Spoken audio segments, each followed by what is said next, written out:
vì mua của chợ mơ khỏi thằng nè cả đá này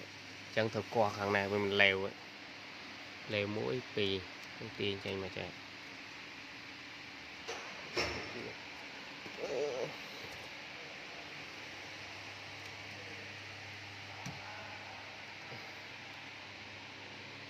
thằng đam đấy còn chẳng được nè đà cả chợ mơ một cả đá là bỏ đây nè lèo pì này mỗi pì đi nè chẳng thực qua tiền cho mà có nè của thằng này